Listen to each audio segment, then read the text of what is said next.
This is an oral history interview with Dante Anzolini. It's March 21st, 2006. I'm Forrest Larson in the Lewis Music Library. You want me to do it now? Oh, we can do that later. Oh. It's my honor and privilege to have Dante Anzolini back for another interview. He's Associate Professor of Music at MIT, conductor of the MIT Symphony and Chamber Orchestras. It's March 21st, 2006. Thank you, Dante, for coming. You're welcome.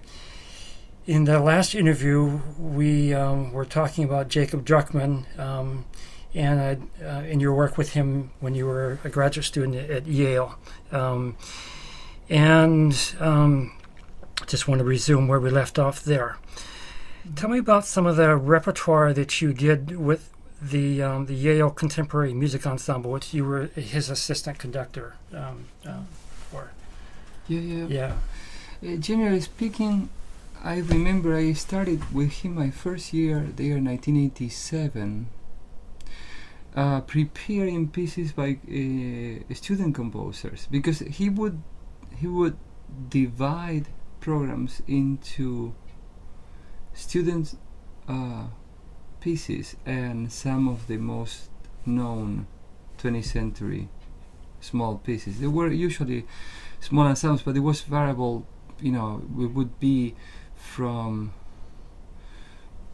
a piano piece to a quartet to a big ensemble, like 30 people. I even conducted one opera by Martin Bresnik. Oh, really? Yeah. Wow. It was a kind of like a cartoons dash singing with acting dash pit orchestra ensemble dash. 1 zillion things in Yiddish, English, and Yiddish, English. It was something about the train and Zug. A piece about the concentration camps.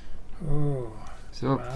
Well, that was among the things that I used to do. In the New Music New Haven series is how I got to know John Harbison. Oh, that far back. Wow. Yeah, that's probably the first link historically that I had with MIT. Uh-huh. And it was a very funny situation. And Jacob Druckmann, as I said to you in an email, one of his pieces was probably the thing that triggered my whole career in Europe. So you want to tell me about that? Oh yeah. It would probably be interesting. Well, anyway, following with trying to answer your question. Yes, right. I did pieces. I remember pieces by Ezra Laderman, who is now in the faculty, and generally speaking, pieces, like known Stravinsky's, known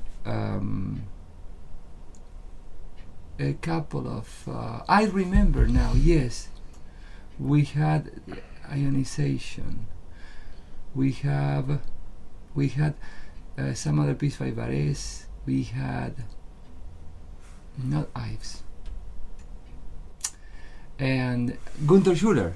Oh. To give an example, I prepared for Gunther Schuller his piece for brass and piano, a symphony for brass and percussion, all pieces that I would prepare, and then when the guests would come to New Haven, I would give them the baton. That was a beautiful, that was really great.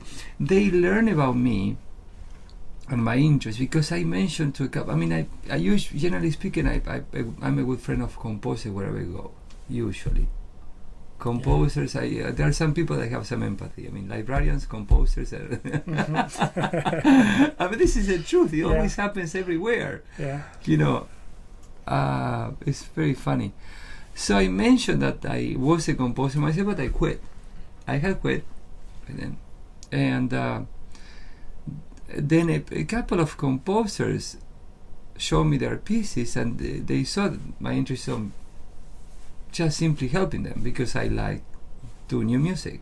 I always loved doing, So I remember that there was 1 or 2 sessions a year for the whole orchestra in which either Jacob or Martin would conduct. But then all of a sudden I was starting conducting, and I ended up doing probably most of the sessions. It was like a panel of the composition faculty, and I would rehearse with a certain amount of time, and then doing a couple of run-throughs of the pieces.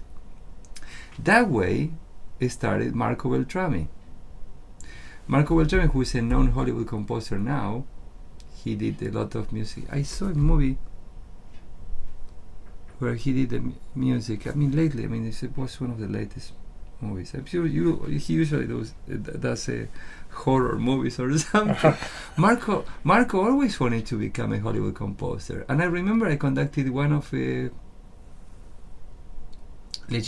La città decadente, the decadent city, and that was his first orchestral piece. And you can see some of the style in his movies.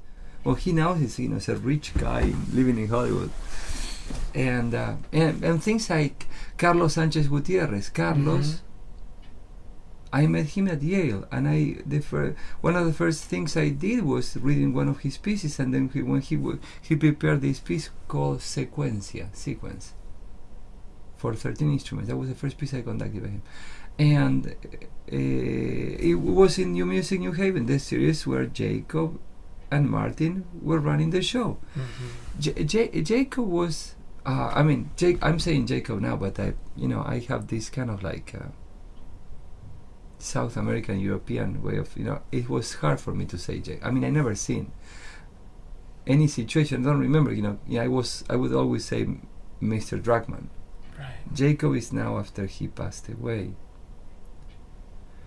But he was a great guy. He was a very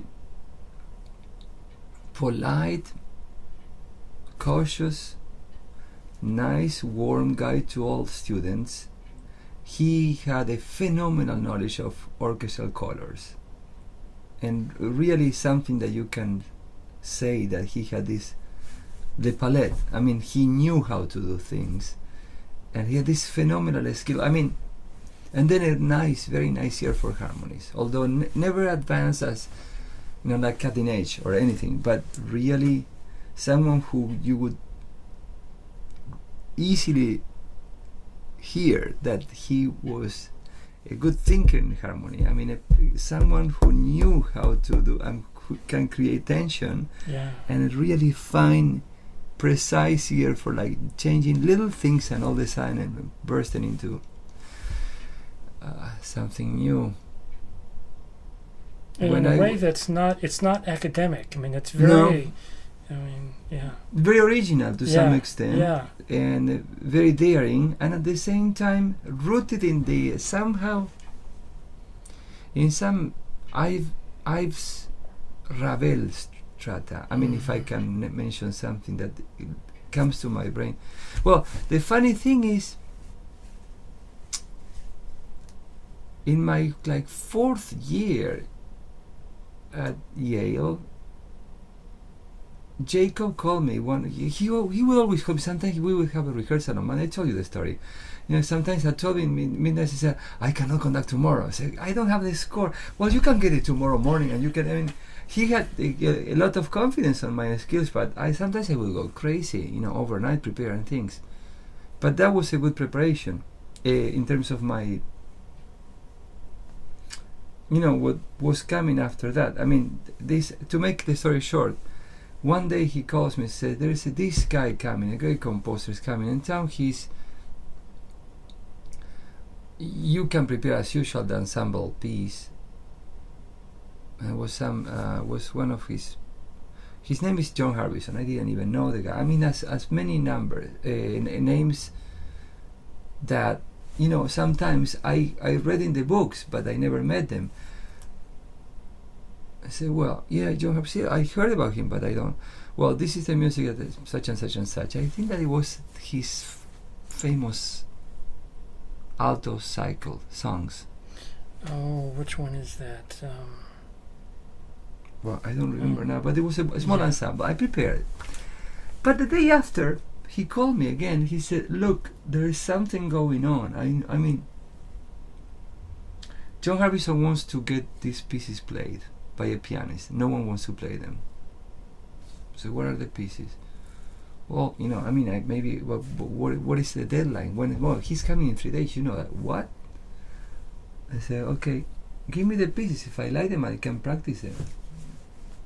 "Well, we have no other option," he said. "Otherwise, I have to cancel them." And I was known because I would play piano in the orchestra, besides doing all, conducting piano and conducting contemporary pieces. I would do all those things. It was a nice. I mean, I was basically the only conductor who would do all those things. And I wanted to take care of the opportunity. I never thought I had the opportunity of being in such a big place. Yeah. And getting to know these people, playing with them, playing for them. So, I wouldn't sleep, but so I took the piece. There were 4 occasional pieces. It was called 4 or 5. They were hard, but I didn't sleep that night. I mean, I went to the practice room and I think I went to sleep at like 3 or 4. I had like 48 hours. Studied like crazy. The second day he comes, I met him before noon. They give me the keys for the big hall, put the piano there, started playing them. He liked them. I mean, he liked my way of playing it. Okay, thanks. So I tried to do me, look, it's only 48 hours. He was very happy. I didn't know him at all. That evening, I played the pieces, and I think I played well. I mean, very seldom I'm happy with my playing, but that evening I played well. And he was so happy. He gave me a hug. I mean, he opened like, this kind of like big embrace. Like, I couldn't believe that the guy liked the pieces. I mean, my playing. Yeah. The pieces were nice. The last one was a tango. It was such a incredible coincidence. And I liked the tango. Was a, obviously non-academic tango, but it was his way of, and it was, now that I know his music very well, it was something that he didn't try. It was very original and very nice. Still, the rhythm was there, but it wasn't a tango. I mean, but it was a tango. It was a beautiful piece. I like also the second piece. I remember, the second piece was very nice. Anyway, after the concert, Jacob comes, and Jacob says, "Look, as you know, all the composers go to this bar. You wanna come? You wanna join us?" I would never go to those places. Yeah. I generally speaking, I would be with my friends, having a beer in the bar by Naples, was called, in Yale. But at a certain point, one of my best friends, probably my best friend, girl I ever had in my life, she was like my sister. She passed away some years ago. She said, "You should go there." I mean, she was always advising me because I was such a dumb head when it comes to getting to know people and and exploding these relationships and in a way that say, "Okay, I will go." So like at 12 o'clock I was already late, but I went there, and all student composers knew me, and Jacob loved me in his own way. And I sat, and John was in front of me, and he said to me, I heard you're a conductor." "Well, yeah, in fact I prepared your piece. I didn't give you the baton. I wasn't there the first rehearsal, but I prepared your piece." "Oh, you did? Great, yeah. So you know that I'm in Tanglewood this year?" I said, "Yes, and I heard that you are accepted." I said, "Yes, I'm accepted, but I'm not accepted to the fellowship level." No, but you are going." "Yeah." I said, "I'm not sure, but I think I'm. When you come to Tanglewood, you look for me." Some months after, I went to Tanglewood, and the first lessons, I think I told you, I don't know if we talked about it in these interviews. No. I didn't like it at all. I didn't like neither my teachers, nor the situation, nor even being in that second level without, because I was accepted at Tanglewood, but they never gave me the opportunity to take the exam, the test here, so they could send me to either way, So they defined by themselves that I was second level. After 6 years in a row of applying, they never accepted me to take the test in Boston. And the first time they accepted me, it was without test, but directly to the second level. So my guess was I would not conduct at all. I didn't have any money. In the second level, they wouldn't give you much of a scholarship. The first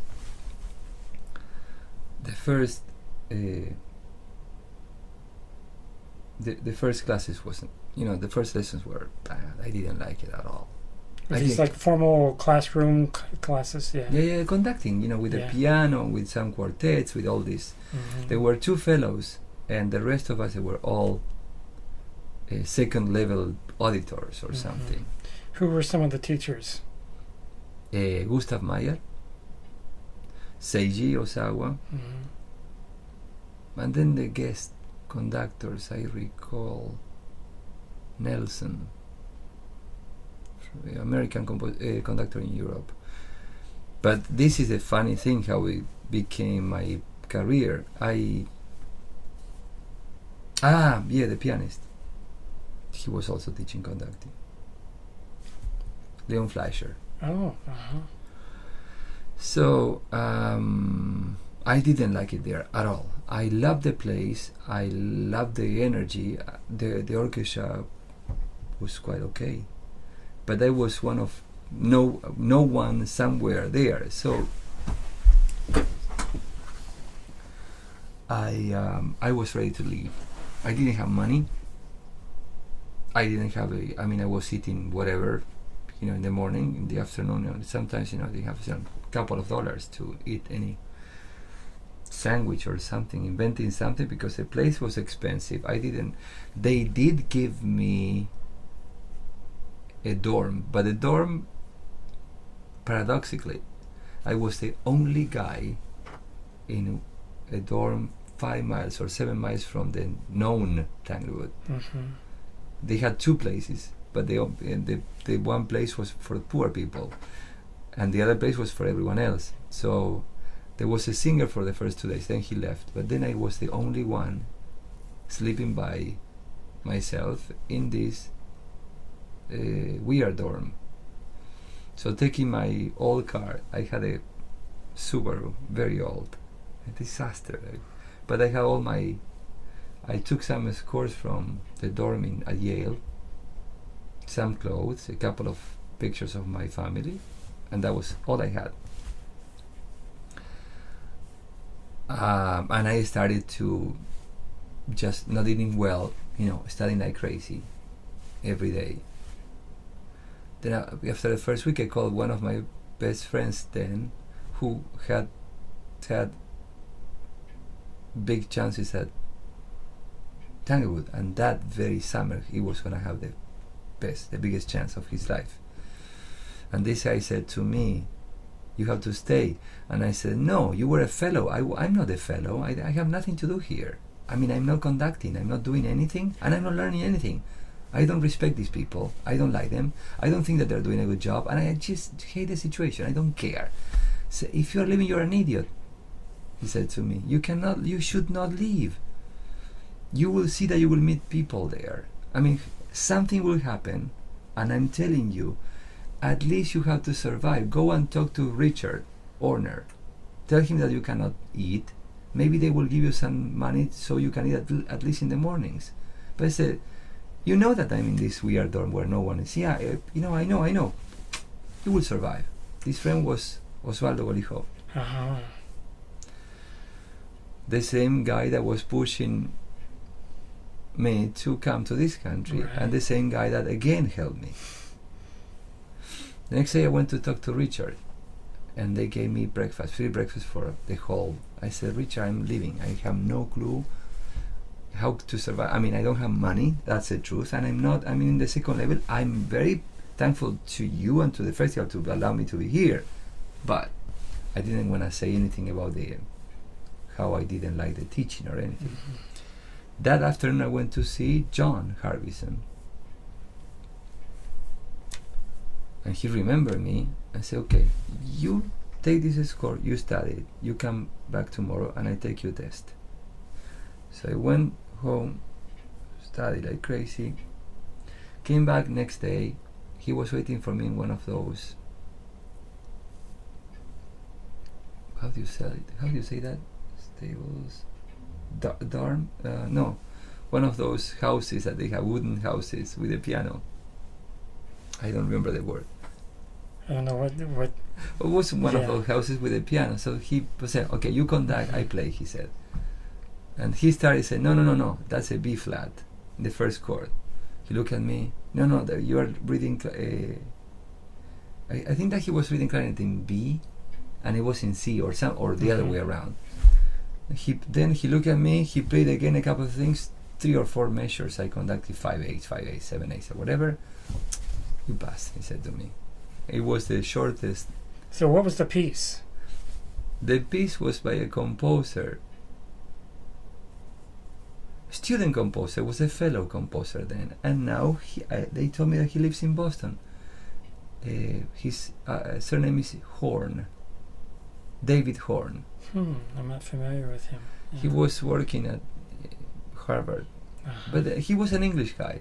Then he was very young. He was like 23. I was already 29 or something. So John said, you are conducting this piece. Conducting? Yeah, you have to prepare this piece. You have to conduct it. I'm conducting it? Yes, you are. It's my power to give you this, because I'm the chief for the Contemporary Music Week. You're will conducting. If you conduct well, we can give you something else. So I started preparing the piece, and I found some mistakes in the writing. And I told the composer, and the composer was looking at me like crazy. Yeah, I analyzed your piece, and I think that there was some rows, you know. I mean, it wasn't dodecaphonic. Mm-hmm. It was much freer than but it was evident, and he was looking at me, and he went to tell John. And John came back and said, well, they are very happy about you, and the players too. So they were all fellows. I was the second level. I mean, even the players were having, free tuition, free everything. But by then I was meeting people because they saw this new guy who was who lived in the other dorm, but who was coming in the for breakfast. Yeah. So I was sitting like a human being. It was good. I conducted a piece and it went so well. I said, okay, now, John said, you did a very good job. You have to conduct this Dalla Piccola. Wow. A great piece by Dalla Piccola with a singer. You have to prepare it. And I started rehearsing.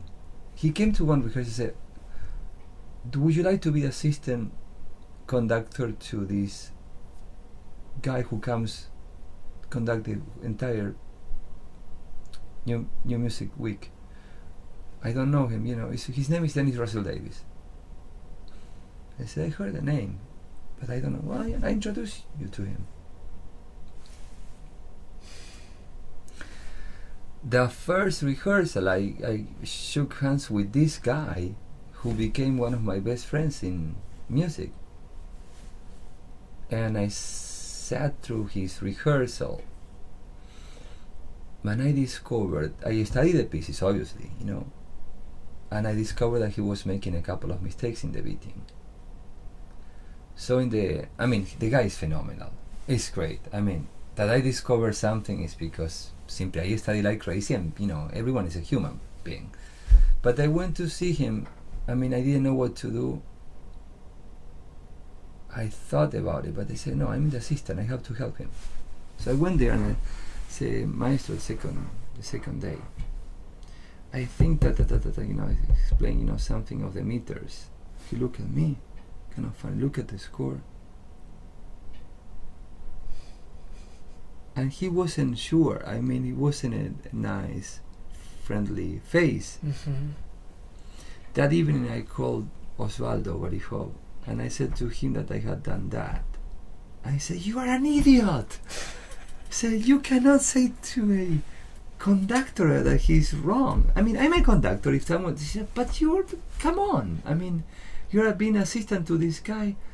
I don't know, Dante, you will never learn. Said, "Probably so, but you know, if I made a mistake, it's already gone. What can you do?" I mean, in all honesty, the guy was making a mistake. I mean, Yeah. there were some measures that sounded like double time, and it wasn't intended to be double time. It was the same. Anyway, the next day, I mean, I felt bad. I mean, I didn't go to sleep well. You know, I thought. The next day, Dennis comes back and says to me, "I was analyzing what you said. You're right. Thank you. But thank you very much." Look at me like, you know, with these eyes. And I was, oh my God. The third day, he doesn't come to the rehearsal. John was walking around. There's no conductor. You have to conduct. John says, I say, what? What was the piece? Jacob Drachmann's Lamia. Oh. And I mean, not that I knew the piece from memory, but I had heard it at Yale. I had studied like crazy, every single piece, because I had to assist, but I never thought I would have a chance to conduct. Never in life. Much more so at Tanglewood. But people started talking about me because they saw me conducting one, they saw me conducting Dalla Piccola, they saw me assisting Dennis. Now they saw me having breakfast with them. The students knew me. I said, okay, I will conduct. Dennis had a flat tire. That was what happened. He had a flat tire. So I started conducting the piece, of all pieces, Jacob Drachmann's.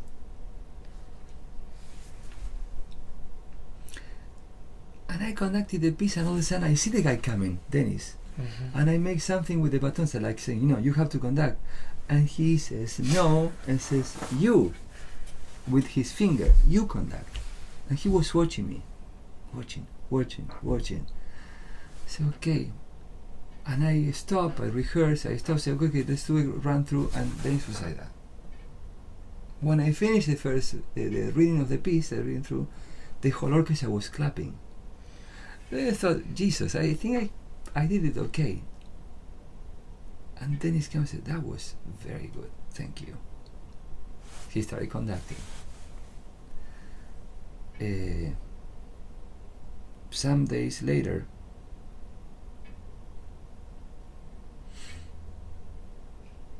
all composers wanted me to conduct. There was a reading session, everyone all of a sudden knew about me, and there was a conflict because some of the teachers there didn't like me, and they wouldn't give me everything because I was not a fellow. So they did give some pieces to the two fellows, and I ended up conducting the rest of the pieces. Among them was a piano concerto by this guy Horn, David Horn.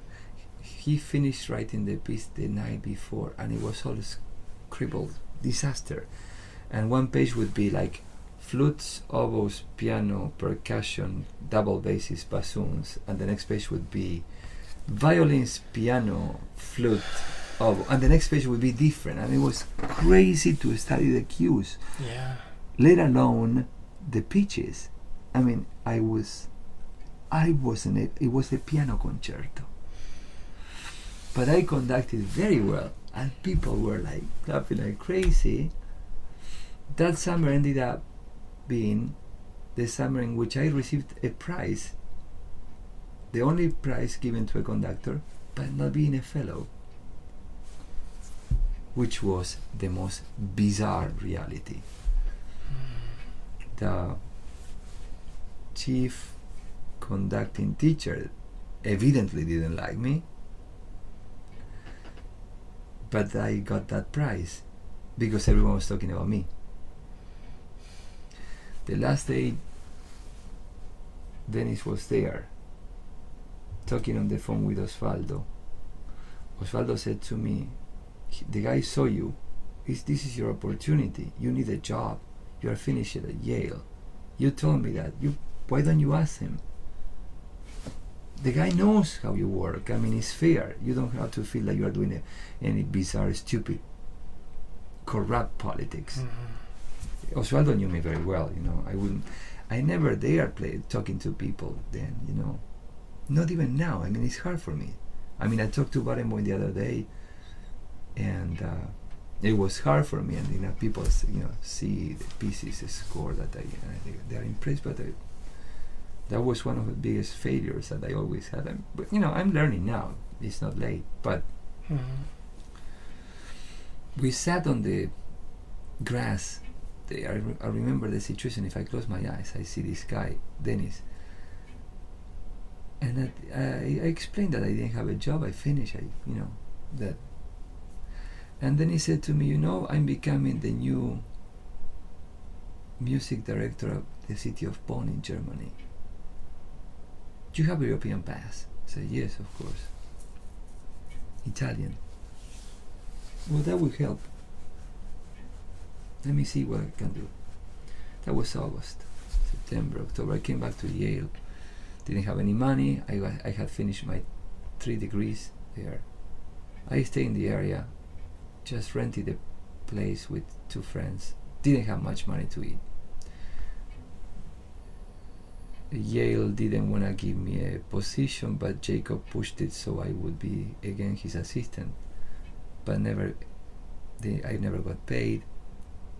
So Jacob was very upset, but the school didn't care about me. And I stayed in the area, playing piano, accompanying people, playing the mall, playing organ in one church, looking for a job. Because after all, I didn't want to go back to South America. I was going to go back to Italy, but I didn't know where to. And I started taking auditions as a choir master. I was doing that anyway, so, Right. in more important places. The same day, I don't remember anymore if it was February 8th or February 10th.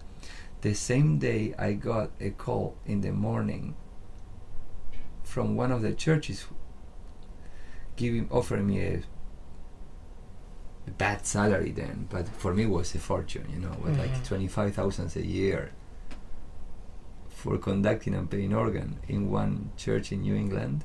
The same day, 5 minutes later, Dennis calls me. We have a job for you here. Would you like to come? I said, when should I go? Tomorrow. You have to prepare glückliche Hand, Schoenberg, and Erwartung. Oh my goodness. I said, what? In 24 hours? Yes. Hey, it's a job. I know that you play piano. You have to be correpetitor. That's how my career started in Europe. I mean, generally speaking, in this hemisphere. And it was all a chain of coincidences. Obviously, I had to practice piano like crazy for John Harbison's piece. I studied like crazy for Jacob. I studied like crazy for Dennis. Yes, but the truth is, there was a flat tire.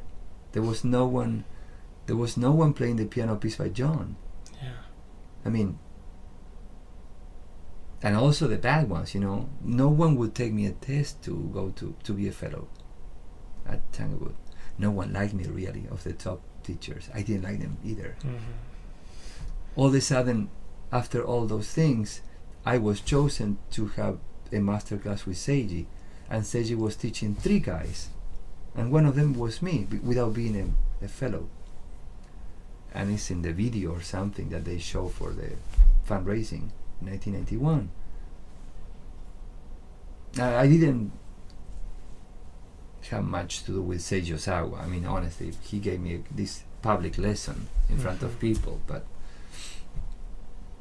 the rest of the people, I mean, they wouldn't even take a look at whatever I was doing. I was always treated like, And so I imagine that it was not simple for the management to give me the only conducting prize that year. And I was never called back. Mm-hmm. But somehow the link, is very funny when you think about, all these things in life. That, now it's coming again, sort of, as I told you, I conducted the Bruckner Orchestra because Dennis is sick. Mm-hmm. But Dennis is sick, but the orchestra knew me, and Dennis went to the orchestra and mentioned my name, and the orchestra knew me. I was Anzolini, of course. We did a big tour 3 years ago. He has to come every year. And all of a sudden, these kind of things, and also Philip Glass was interested in me conducting because it was Bruckner plus Philip Glass. But Philip Glass, I met him through Dennis. Uh-huh. I was never interested in his music when I was 20. Never. I never thought I would meet him. I never thought I would do his music. I never thought, it were many things. I never thought I would go back to do Schoenberg. It was one of my heroes when I was adolescent. But then, and now this Schoenberg arrangement for piano, Right, the Opus 31. Yeah. the only one in the world, Yeah. got the attention of Barenboim and Simon Rattle. So, those coincidences, of course, I wrote every single note for months of that piece. It took a lot of energy, a lot of my concentration. Yes, I did it. I mean, it's me. But I don't want to neglect the fact that in life, many times are chancy. Mm-hmm. You are in a place and all of a sudden you become a good friend of someone that you really love. But you don't even know. You didn't even know that you would be there 2 years before Right. you met the person. Right. You don't plan those things. Right. You there are things that you cannot call as your responsibility or your power or your work or your job or your skills. No, there are things that are just something that could be magical, astrological, coincidences, weird chaotic physics. I don't know. Yeah. It's just to be there. But sorry for being so long, but I thought that the exchange of coincidences, I mean, the whole thing started so many years and ended up here. Because after that, when I was working in Germany, another change of coincidences, I ended up in Bern, and my son was born in Bern.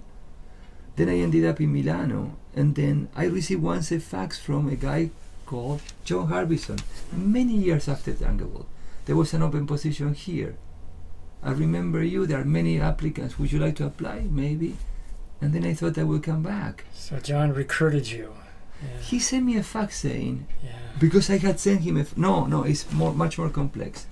I was doing a lot of freelance work because I quit in Bonn, I went to Bern and I quit on corrupt politics. Mm. I couldn't stand the place. I mean, the orchestra wanted me to be here. I couldn't stand it. So I quit those jobs and I started doing a lot of freelancing. At a certain point I didn't have much money. And John, I sent a letter to John, and John sent me this oboe concerto. He needed someone to write it, to copy it. And I was known for having Good script. Yeah. Yeah. and I did it.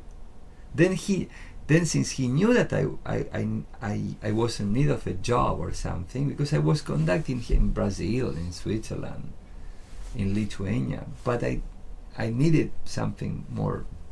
Then he sent me the fax, said, look, remembering that you did this, the oboe concerto, here there is an opening. He didn't even think that I was gonna come. I didn't think that I was gonna come. Mm-hmm. And when I came here, I didn't think I was gonna get a job. After all, there were like 200 people. Yeah. How could I? I never thought I was gonna come to Boston too. But I came. Yeah. But again, it's a coincidence because I remember my colleagues never, I respect that about them. They don't talk about the other candidates, but I knew that there were 8 guys from all over the world. There were a lot of people. It's just a coincidence that you win, that you get a job. Right. It's not that you are the best. It's that maybe that day some people liked you better than others. That's it. Right.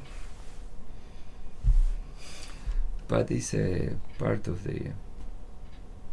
the incredible change of things. I mean, I see, and in the middle part of my life, now that I'm consider myself, I'm not in the beginnings, I'm not in the end. I see how the way I see myself physically, I mean the way I can afford a strenuous work, and I have some skills that I didn't have when I was 20,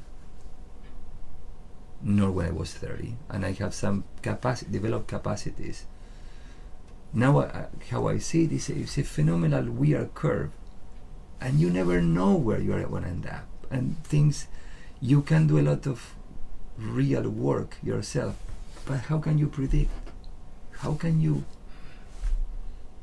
The other day I couldn't believe the face that Barenboim put at my piece, the Schoenberg. Said, this is not possible, no one has ever done it. I said, yeah, I done it, and I know that you can play this. And he was unbelievably interested. He said, no, I'm going to give you a call. I have to study this. This is important. So he's going to play it? Seems to me that maybe, he's conducting the piece. Yeah. Tomorrow, of all pieces, tomorrow Mazel is conducting the piece with the New York Philharmonic for 4 days in a row. For some reason, many people are conducting the piece. Daniel Barenboim is conducting the piece again the same day of my last performance in Düsseldorf with the Bruckner Orchestra in Germany, so I won't be able to go to Vienna. But he's performing the piece. Mm-hmm. And then he told me that he was going to talk to Levine, and he did. Because John Harbison knew that he did talk to Levine about the piece, because Levine was conducting the piece.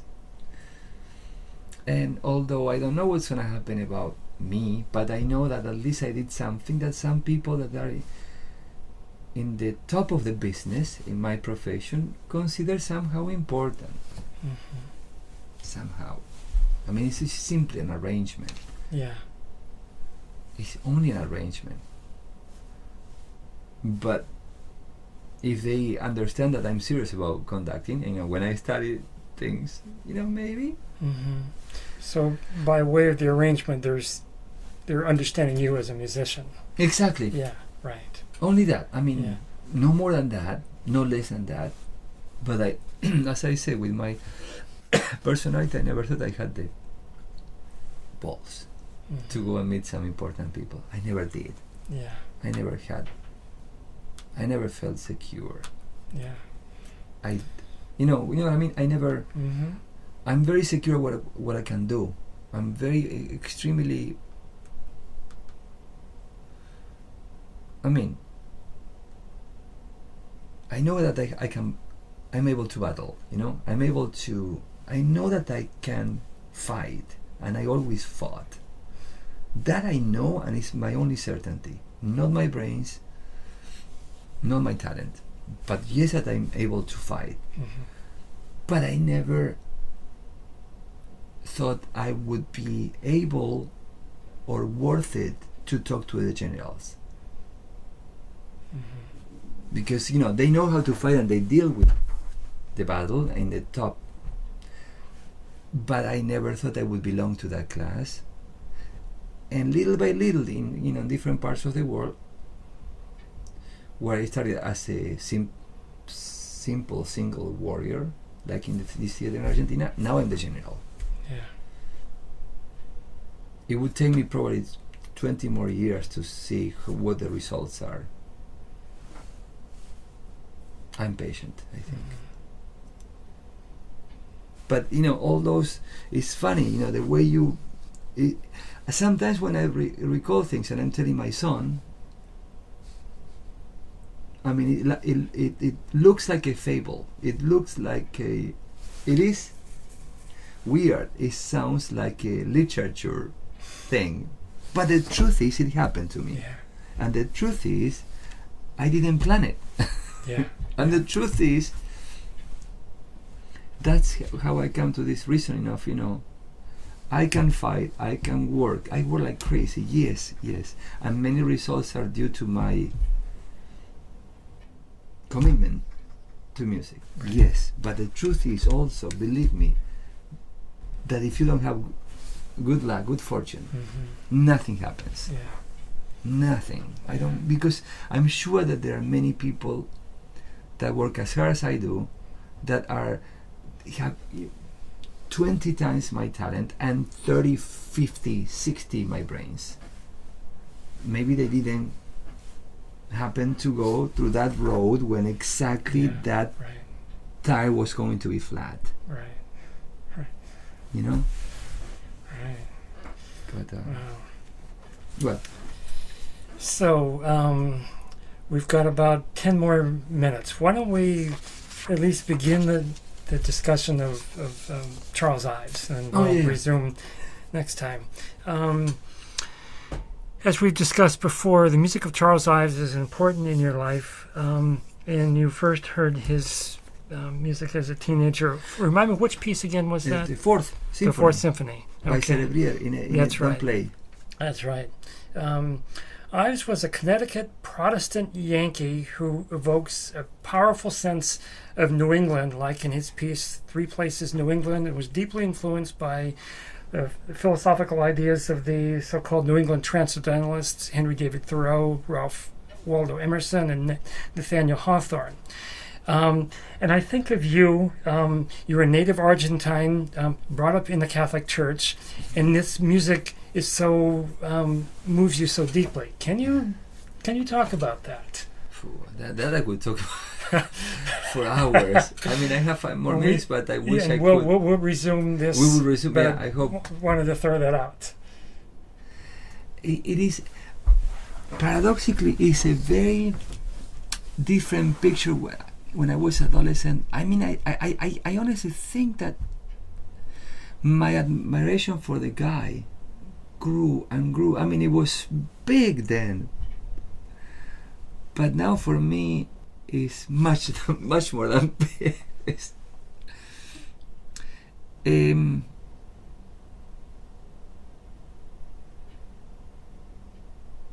There's one aspect, you can maybe rationalize.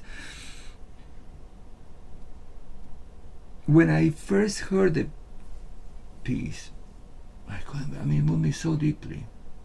I mean, it has such a strange, incredible force. Something that it was beyond the limits. Something that I couldn't understand. But again, the rational thought. For instance, I was a very devoted Catholic then. When I was 15, my adolescence was marked by the Catholic Church. Mm-hmm. And you guys are related to that, but it's a different. It's in New England. It's different. It's something. The concept of sin, the concept of good life, the concept of paradise, the concept of hell, inferno, and you cannot also you can also define things as being part of the South American culture. I mean, in my particular case, because my roots are European, so and Italian, and the Pope. Christmas Day, my father watching TV and looking at this guy talking in Latin and translating to me and calling, making me send all these letters in Italian to my family, and growing about the war, Germans, Latin culture, Italian roots, Dante Alighieri, how all those things I felt when I was adolescent, like trapped into. I mean, there was a time in which I needed to really look for freedom. Ives was one way. Paradoxically, I never thought that I was going to come to the States. But the English literature also was important to me. Of course, there's no relationship. There are many things that I didn't understand. I looked like crazy for the Essays for a Sonata, and I found a Spanish translation in a really obscure bookshop, and I started reading this thing like it was, for me it was nuclear physics. Yeah. I learned about the guy when I bought this book, the Macleys, Joseph Macleys. Yeah. Right. And it was the first thing that I bought in. I mean, I devoured the book in 2 days. It was like 300 pages. Every single composer in history, the people that I didn't know.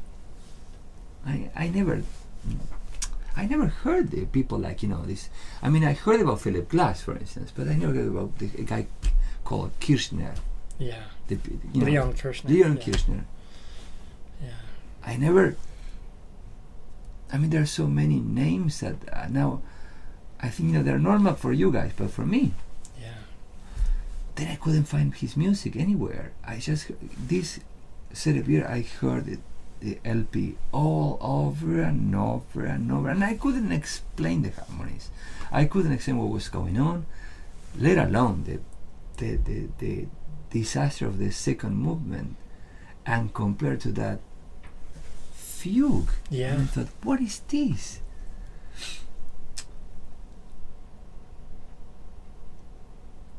I couldn't explain it, and I was tempted to dismiss it as something too out of range for my precise square entangled with the Viennese and my interest in Schoenberg. Mm-hmm. You know what I mean? I mean, it's something completely. And then, of course, Boulez. I mean, I was going through that pattern because one of my teachers in composition, not Gandini, the other guy, was giving me a lot of interesting lessons, but he was also too much of a rational guy. He was an engineer too, interested in mathematics. That was my way of, I went to the university, studied mathematics. Right. I couldn't explain that guy. I couldn't explain Ives, but still there was something. That something, I mean, for instance, years later I studied some of the hymns, some of the popular songs of New England. Right. For me, there was something that looked tonal, but in a very weird, abstract tone, because it was never, the clarity of something. No, it was daring, and that was what took me, as a. And then this unit, because it was practically listen to the universe talking to me, the second movement. Mm-hmm. I mean, it was something that I didn't know how the guy wrote it, and I read in this Mackley's book that the phenomenal. I would never look. I mean, it was 15. 12 years later, I would be in the same university. I would meet Jim, who was working on the Fourth Symphony. I never thought it was happening. It was going to happen to me. He said, well, the guy Mackley was saying that some of his writing, Ives' writing, was illegible. No one knew how to explain it, and they are still working. Saying, Jesus Christ, how can a guy imagine this music? I should just clarify for the record here. You're talking about James Sinclair. James Sinclair, yeah. Yeah. Whom I met in the same library, because I was known in every place as a library rat myself, and the guy was also that type of guy. Right. And as I mentioned, many times we crossed paths, but we didn't know each other. Sort of. I mean, we shook hands sometime, after me being 4 years there, but and that was about the only piece that then I read about the Concord Sonata. I went to Buenos Aires and I bought it when I was 20. It was one salary. I still have the same piece, the same edition. Wow. And I opened the thing and I was like reading like crazy, trying to play. This is impossible. I cannot play this piece. There was no recording whatsoever. So there were many things that for you were normal in the 80s, 70s. Not for me. And not even close. I mean, I don't even remember where the hell I got that long play. Was it the John Kirkpatrick recording? No. The LP of the Fourth Symphony was Cerebrier. Yeah. I never thought I was in my entire life I was going to meet Cerebrier. I met him 2 years ago in New York. Right. In a concert that Dennis was conducting. You told me, yeah. And I didn't say, this guy.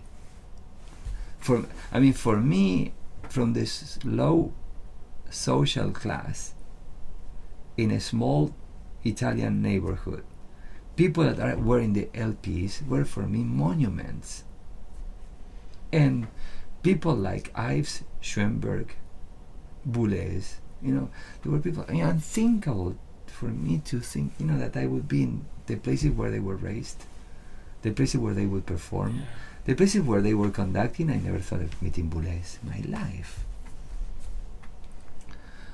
So I I'll have to go. I have to go, but we can keep We'll talking. resume this. Yeah. Okay. Thanks. Thank you very much for coming this afternoon.